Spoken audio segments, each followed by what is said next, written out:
From the National Catholic Register, this is Register Radio, bringing light and clarity to the news and topics that affect your life. Pope Francis returns from World Youth Day in Panama with a long list of tasks before him. The sex abuse meeting in February, finishing the reform of the Roman Curia, and heading out again into the Islamic world. This week on Register Radio, we talk to Vatican correspondent Edward Pentin. Plus, abortion laws across the country are becoming more radical. What's happening, and how is a pro-life movement responding? We're joined by Christine Rouselle of the Catholic News Agency. I'm Matthew Bunson, the Register Senior Editor and co-host for Register Radio. My co-host, Jeanette DeMelo, Editor-in-Chief of the National Catholic Register, is away on maternity leave. Well, Pope Francis celebrated Mass for some 700,000 young people in Panama this last week as part of World Youth Day. It was a remarkable moment, but much of the media's attention is focused not on that, but on the in-flight press conference where he addressed the sex abuse crisis and the Church's discipline on celibacy. It was one of those remarkable episodes that raised as many questions as it provided answers.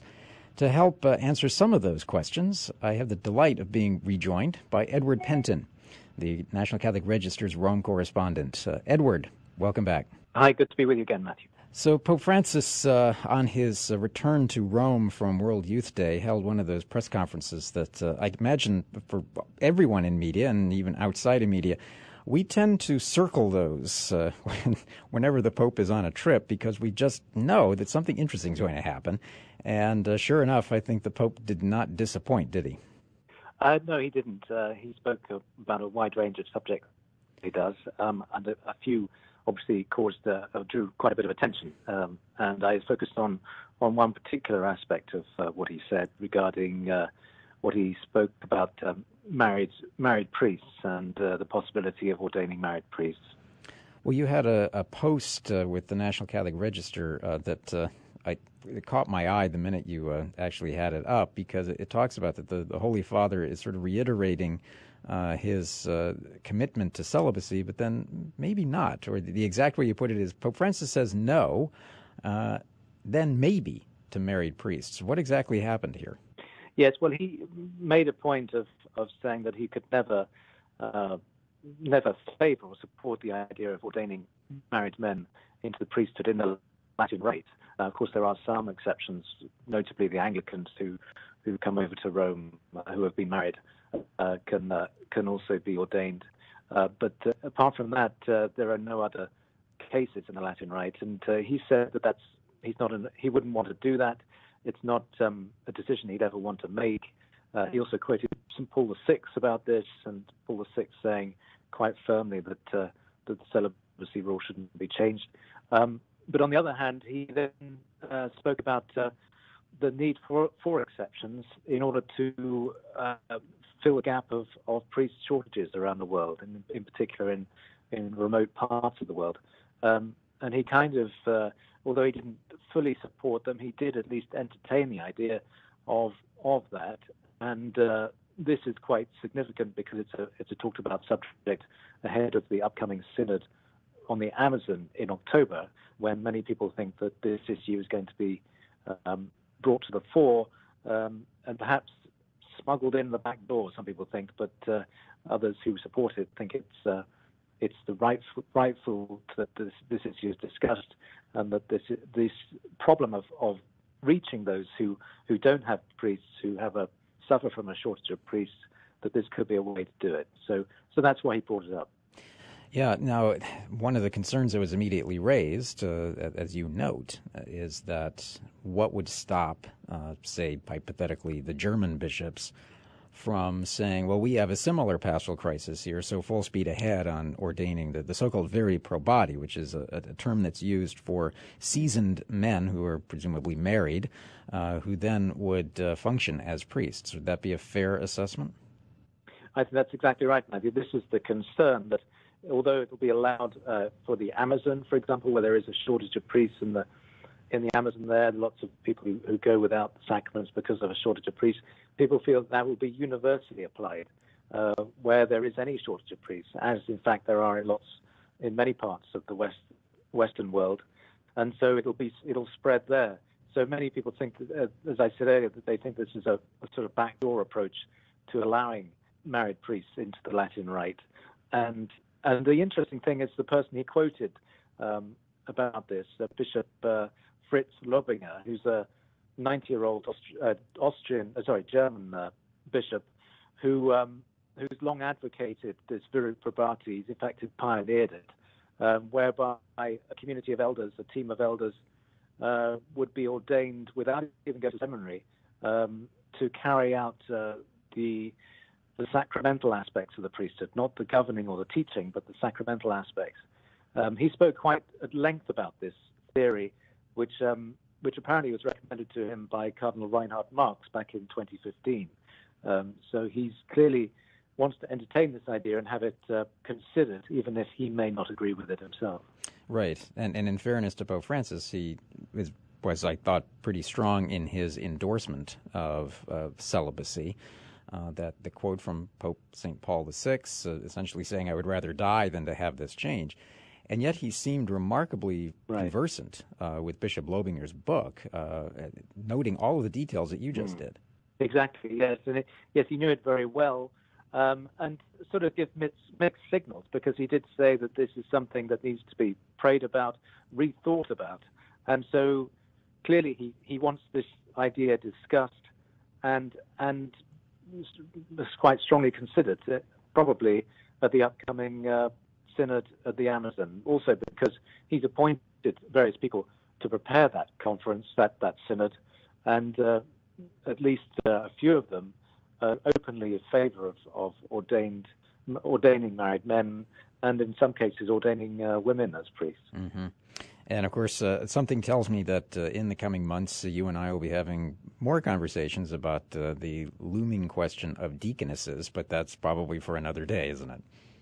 Yes, that's another possibility of trying to have the issue of women priests discussed again, even though it's been strongly ruled out by John Paul II. So Pope Francis arrived back in Rome and has to begin work immediately to prepare for another upcoming trip. He's heading to the United Arab Emirates, which will bring him realistically into the very heart of the Muslim world.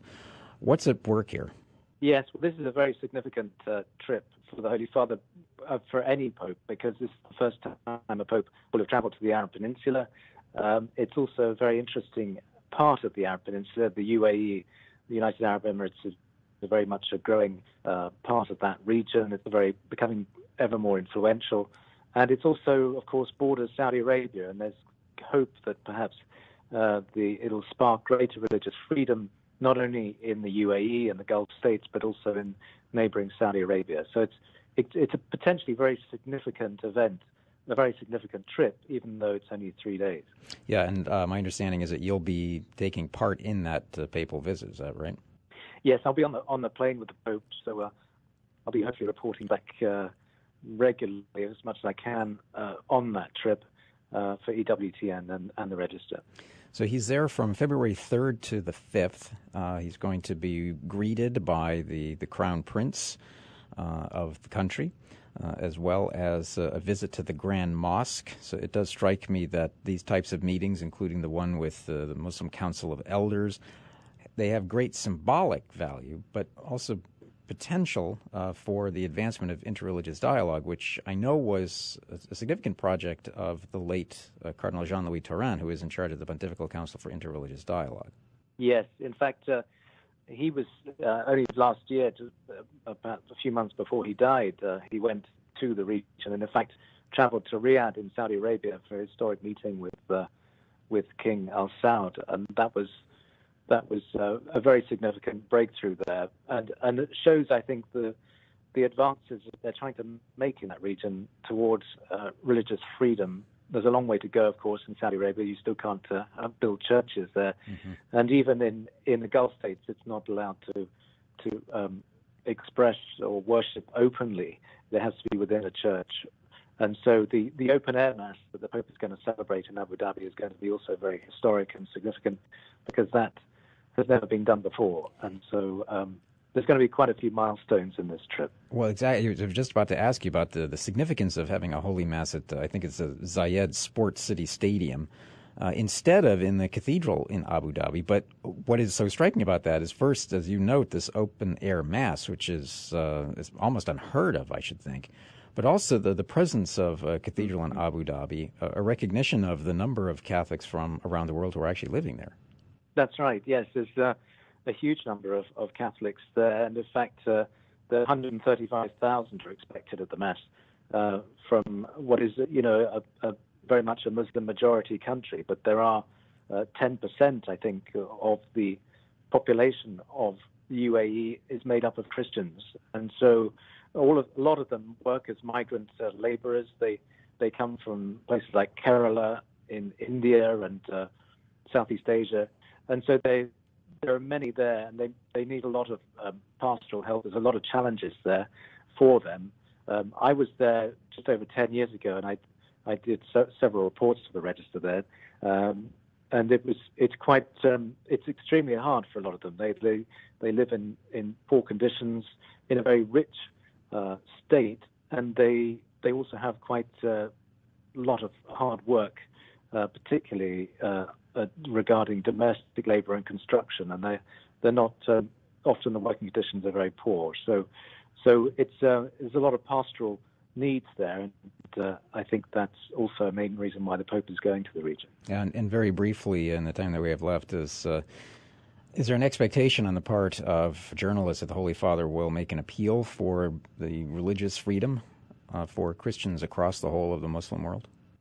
There is expectation of that. I'll have an interview up later this week about from a Jesuit priest, an expert on Islam, who says that the Pope needs to become more clearer and stronger about Islam, and how that there is a need for a more sort of realistic interpretation of Islam rather than what he called a naive one.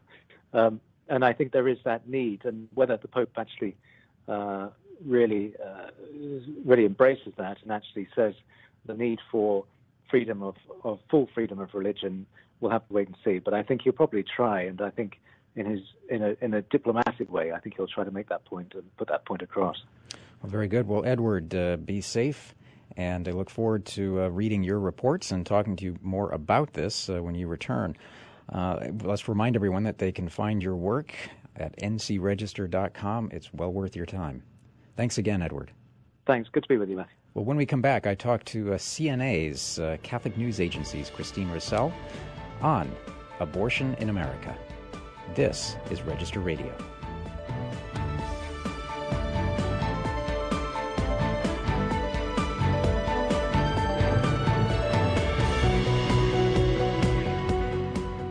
Don't miss a moment of 2019. Try 6 issues of EWTN's National Catholic Register today for free. Award-winning journalism that goes beyond what you'll find from any secular news service. With the Register, you'll get the real story behind the events that unfold over the course of the year. Try the Register for free today and get it delivered to your home, office, or parish. Want to continue your subscription after your free trial? Just pay $49.95 and you'll get a total of 26 issues filled with spiritual insights on world events, along with compelling Catholic news and information. To get 6 free issues, order online at ncregister.com/NYR or call 800-421-3230 and mention code 919-NYRA.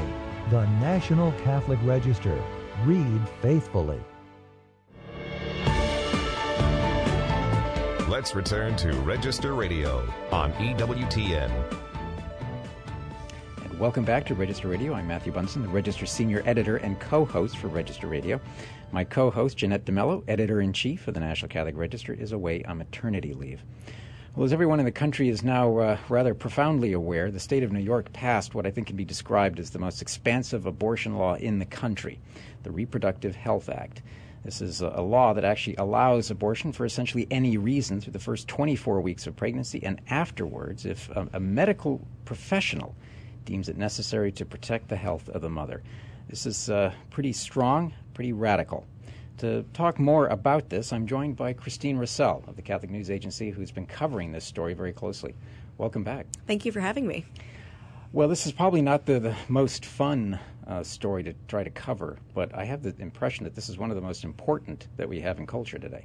Yeah, it's definitely not a great story to write about in terms of things that are fun to write about, but it's super important because a lot of misconceptions are being brought to light, and it's really eye-opening for a lot of people, even people who call themselves pro-choice or pro-abortion, to see what the reality of this law actually is and what was actually just signed into law in New York State and what is being considered by several other states. So what exactly does this law allow, and are there any limitations on abortion?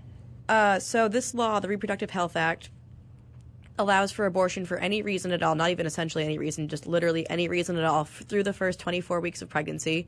And we know that babies who have been born at around 22 or 23 weeks have survived. It also allows abortion after the 24th week of pregnancy for reasons to protect the health or well-being of the mother, which is a very, very vague medical term that doesn't actually have any sort of judicial meaning. And it basically just means if a doctor or medical professional signs off on the abortion can happen. And it doesn't require a doctor to consider any other reason to help solve the medical crisis. It just allows the doctor to say that abortion is necessary.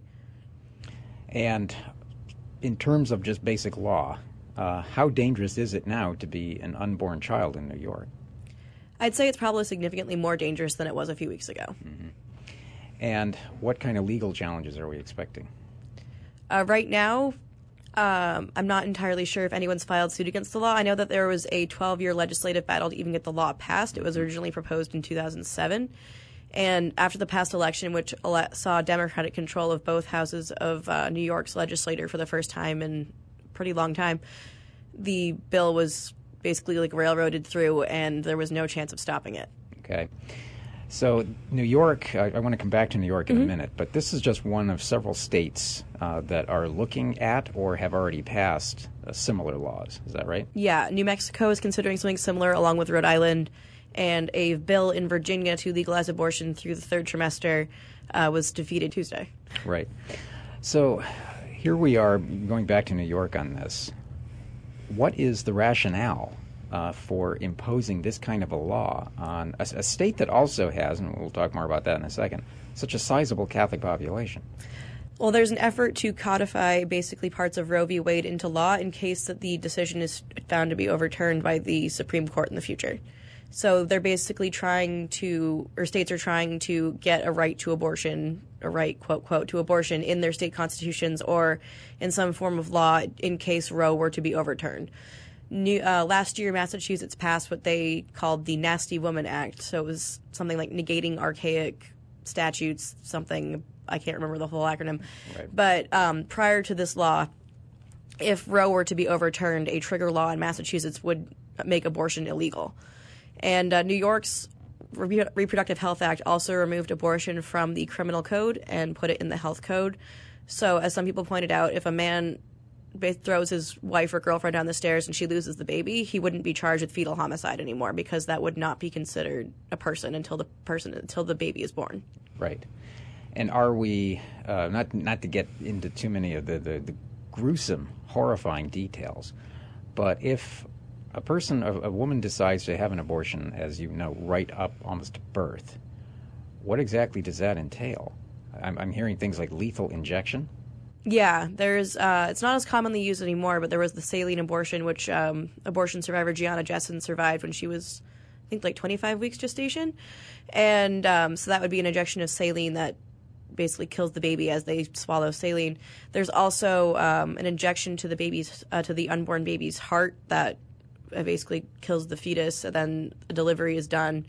Or there's, some states have banned this procedure, but it basically, they call it a dismemberment abortion, as that's what pro-lifers refer to the act as, and there's really no nice way to put it, but exactly. It requires the removal of the unborn baby with forceps. Yes, the title itself tells you something about dismemberment. Mm-hmm. So here we have the state legislature approving this type of a bill. Mm-hmm. We have Governor Cuomo seemingly to have staked not just his reputation, such as it is, but also all of his political weight behind this. Why? Cuomo is unlike his father, who claimed to at least be personally opposed to abortion, but as a member of the Democratic Party, he's basically obligated to promote it, as we saw last year with Representative Dan Lipinski barely got the support of the DCCC because he's one of a handful of remaining pro-life Democrats, and he was challenged in one of the most expensive primary races ever by somebody who is a pro-choice Democrat. So the Democrats have access to abortion funded by the taxpayers as a plank in their party platform. So Cuomo has just really embraced this aspect of the party platform and almost shamelessly ordered various monuments throughout the state of New York to be lit up in bright pink to celebrate, again, quote, quote, celebrate the passage of the Reproductive Health Act, which has drawn the ire of some of the bishops in the state. Yeah. And the response of the bishops itself has been somewhat controversial. I know your colleague Ed Condon has written extensively, and I think J.D. Flynn has too, right, about what are the prospects for excommunication. I'm going to leave that one to the canon lawyers. They have degrees and I don't, so exactly. I will leave that to them. But in terms of the response of the church and the pro-life movement, what has been that response? In New York, at least, I saw kind of a sense of defeat of... I mean, I don't want to hold this against them because the church in New York stalled this law for 12 years, which is really saying something. And the pro-life movement in New York remains strong, and the Sisters of Life are based in the Bronx. But at this point, I think they kind of just shrugged and were well, we tried, which is a horrible kind of feeling. But at the end of the day, elections have consequences, and this is a consequence of the last election. Well, your piece on this, new state-level laws show time is running out for Roe, pro-lifers say. Is it safe to say that these new laws are a kind of reaction to the progress of the pro-life movement? Yeah, definitely. As I quoted somebody in that piece from a pro-life organization, the state level is really where abortion should be hashed out, not on the federal level. And the argument presented in the Roe decision is a pretty weak one, legally speaking. And I don't think it's even beyond the realm of possibility that it gets overturned at some point in the future, which would then send the issue back to the states to decide. So states like Mississippi and Louisiana would probably immediately outlaw it outright. But as a state like New York, which legalized abortion prior to the Roe decision, would obviously the laws are on the books to keep it legal throughout the second the baby's born. Yeah, and is there an effort, do you think, to try to define personhood legally, not just in individual states, but on the federal level? And is that potentially an avenue for looking at abortion? I think it's potentially an avenue, but it's also going to be a very sticky one to decide because, I mean, they were getting to pretty deep philosophical questions of right. What is a person? And when does what life does this begin? mean? As a Catholic, I believe life begins at conception, but I think personhood is it's a weird not a weird concept, but it's it's a tough to define legal concept that, I do think that these laws, though, and the stories that are coming out of it, where people are kind of waking up and saying, hold on, I'm pro-choice, but if you're 7 months pregnant, that's clearly a baby. Mm-hmm. And I think that laws like this are at least sparking a conversation amongst people who thought they had a set position on abortion that are trying to rethink these things. Yeah, and I know you've been tracking the whole life movement, especially in New York, these past weeks. What else are we seeing that could be a threat to the culture of life? Because I understand that euthanasia might be opened up now. Yeah, euthanasia is being debated in a few states, but that one's a tougher sell than abortion because, even in Massachusetts, they voted it down, and Massachusetts is a pretty blue state. But I think that once people learn more about euthanasia, they start to be a little more iffy on the issue. Even with movies like Me Before You, we saw the reaction to that amongst various groups, including disability advocates who are hold on, right. We're not dead. There's literally a group called Not Dead Yet, and they're our lives are worth living, and it's not right for people to be basically written off and just told to go to a clinic in Switzerland and kill themselves. And there's stories too out of the Netherlands where children are being euthanized and people with mental illnesses that are treatable, like anorexia, are being euthanized, basically. Yeah. So I think that there's a movement to bring that to the United States, but I think it's going to be a lot harder sell than abortion was. Well, you've been at this now for about a year with the Catholic News Agency, is that right? Yes. How's it been? It's been a very interesting year. A lot of very interesting and unexpected news stories have broken since my time here at CNA, but it's been honestly a pleasure to cover it since I like to tell the truth to people, and I like to bring that truth to the world. And D.C.'s kind of a tough beat, isn't it? Yeah, definitely a tough beat, and I've learned a lot about former bishops here in the last year that I did not think I'd really be learning about. But I mean, it's been kind of, pardon the pun, a baptism by fire, but it's been an absolutely incredible experience. And you also recently took part in a panel. I'd love to hear more about that. Oh, yes. I was a panelist at the Red Maryland Leadership Conference where we discussed building a culture of life in a blue state like Maryland, or basically how to protect life in a blue state where nothing in Maryland is going to get passed on a legislative level on terms of abortion law that will help the pro-life side. Like, that's just simply not going to happen. Their governor, who is a Republican, is a pro-abortion Republican who just, I mean, he just isn't, he's a very moderate Republican. Popular, but moderate Republican. And so I talked about how it's important for people on a very, very local level, because all politics is local, to, ensure that their public schools have policies to assist pregnant students so they don't feel like they have to have an abortion to stay in school, or how to work with church groups to provide for moms in crisis pregnancies to help them carry their kid to term and to provide baby clothes, because the government shouldn't be responsible for everything if it doesn't have to be. And I think that there's nothing really stopping the local population from really taking care of each other. Yeah. Well, what are you working on now?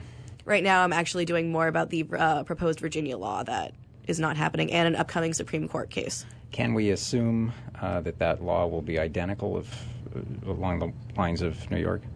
Oh, well, that law was pretty similar. I don't know all of the nitty-gritty aspects of it, but its sponsor in a now viral video admitted yesterday that her bill would allow for the abortion of an unborn baby literally while the mother was in active labor, which, again, caused a lot of interesting reactions from people on both sides of the aisle. Understood. Well, I look forward to reading it and to following your work, and also to having you back on Register Radio. Thanks so much for joining me. Yeah, thank you for having me. That's it for Register Radio this week. My renewed thanks to Edward Pentin and Christine Rouselle.